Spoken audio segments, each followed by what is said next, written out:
cruelty to a poor, unfortunate miner. Would you mind repeating that to you?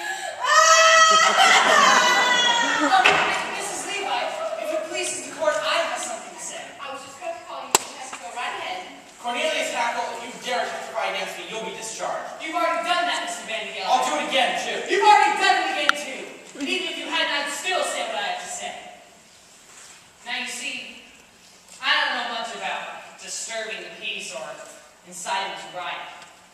What I do know is that what happened to me today, which is probably one of the most important things that could ever happen to a man, might never have happened if I would have obeyed your orders and stayed in Yonkers, New York. Your Honor, I am talking about none other than love. What? You're telling me after 33 years you've fallen in love because you've taken one evening off? No, Mr. Van de Gelder. I didn't fall in love with Irene Molloy of this city in just an evening. Even an hour, that's too long. What's less than a minute? A second. Less than a minute. A moment. That's it. I'll go slowly so that you can take it all down.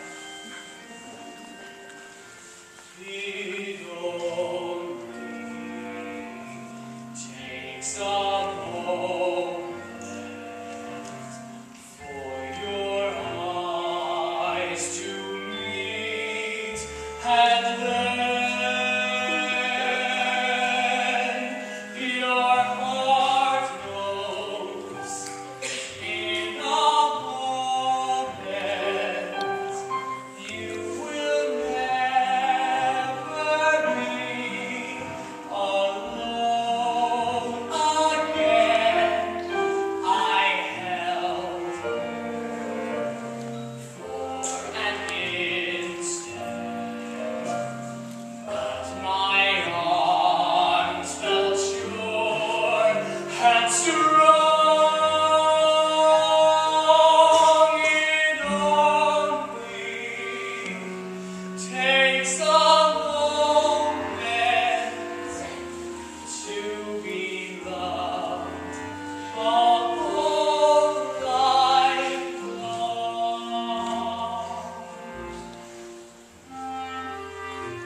Isn't the world full of wonderful things? There I sat, cooped up in Yonkers for years and years, and all the time, wonderful people, like Mrs. Molloy, were walking around in New York, and I didn't know them at all. I don't know if you can all see from where you're sitting. Well, for instance, the way that her eye and her cheek and her forehead come together right here. Can you? I tell you, a fine woman is the greatest work of God on earth.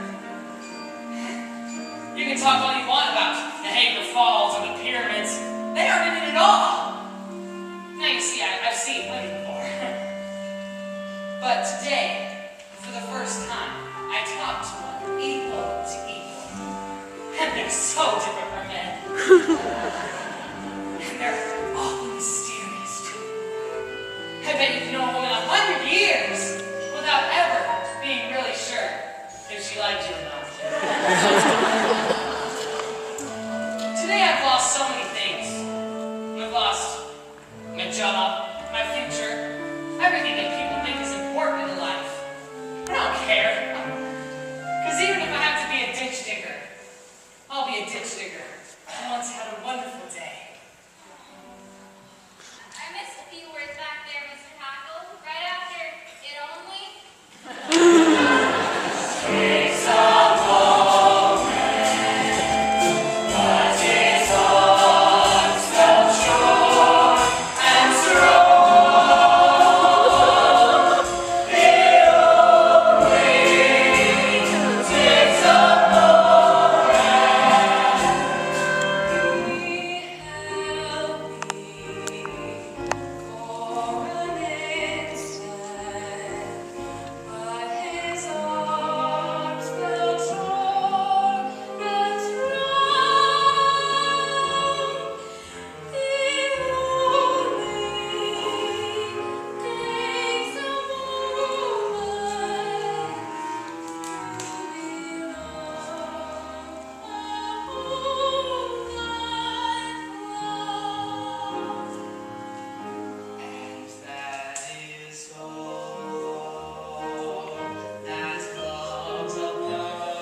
you.